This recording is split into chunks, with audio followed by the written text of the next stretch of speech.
This is stuff you like and you don't know when you're ready. It's a leap of faith. I've been sick recently, and one of the things I did when I was sick was drag myself all the way to the sofa to watch some DVDs in between the naps, and one of those DVDs was Into the Spider-Verse, because it was a patron request and the DVD had just arrived, and I thought it got a lot of votes. It must be really good. Spoiler, it was really good. I am always rewarded by having faith in my patrons, even when they make me review things that I really don't like. Looking at you, Jesus Christ Superstar, because they always end up being interesting episodes. So I am thankful for them, and for you, for watching, and I am thankful to Into the Spider-Verse, not least for coming along and reminding me that pretty much everything good that you want to do in life is ultimately a leap of faith. The plot of Into the Spider-Verse goeth thusly. Peter Parker is blonde and Spider-Man and a grad student. Miles Morales is a teenager at a posh school and gets bitten by a spider. You know the drill, except this time it's an interdimensional spider. And then there's a super collider and Kingpin kills Peter Parker, like, quite early on. And then there are Spider-Men and Spider-Women showing up everywhere, including older and more bitter Peter Parker and Spider-Gwen, and they all have to work together to help Miles, whose uncle is a henchman in a funny outfit and dies also. That one, admittedly, I did see coming. And Miles is also unsure if he can do the thing. Spoiler, as if there haven't been at least 4 spoilers already. They do the thing. They close the portal and they send everyone back to their own dimensions, and man, it's so good. So good. It's funny, it's emotionally resonant, it's age appropriate, and it deals with some pretty heavy topics really well. I cried several times watching it.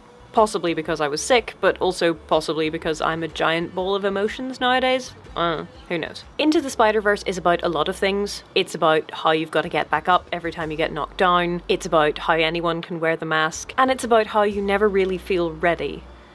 It's always a leap of faith. The reason I got sick, or rather the reason that it knocked me flat on my back as opposed to just being an annoying winter cold, is that I have been doing all the things lately and not really getting enough downtime. Some of these things you will see in your notifications in the next month or so, if you have notifications turned on. Which you should. If you're a patron, some of these you have already been seeing over the course of the last month. But I hit this Patreon goal and I said, right, I'm going to make a video about stage combat. We're going to have actual filmed violence in it. It did not turn out at all in the way that I was picturing it when I kind of vaguely conceptualized it in my head. And that's okay, I think, hopefully. But we made it and it's going out into the world, and whether or not people like it is not really up to me, is it? One of the things I've been reminded of lately is that it's a really bad idea to expend too much or really any energy worrying about how people perceive you, because you really can't control that. And in the end, for me, a lot of it just boils down to being worried about a feeling. Meh.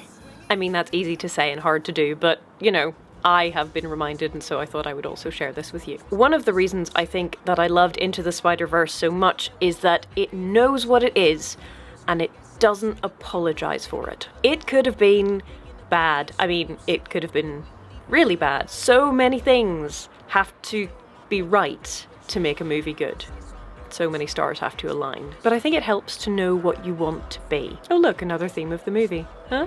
Great Expectations? Yeah? It could have been a mess. That amazing comic book style? I mean, yeah, but Ang Lee's Hulk had something similar and I did not enjoy that at all. Sly self-referential jokes. Yeah, but too many of them and it just becomes, nah. That ensemble cast could have been overwhelming. That central conflict, those intertwining themes, that overindulgent product placement. Okay, yeah, that last one was actually a bit annoying. But it worked, and here's why, I think. It was really clearly and unapologetically itself. It was a referential cross-multiverse mishmash of characters, but it had its own story to tell. It echoes with the voices of all the things that came before it, but it blends them like a choir.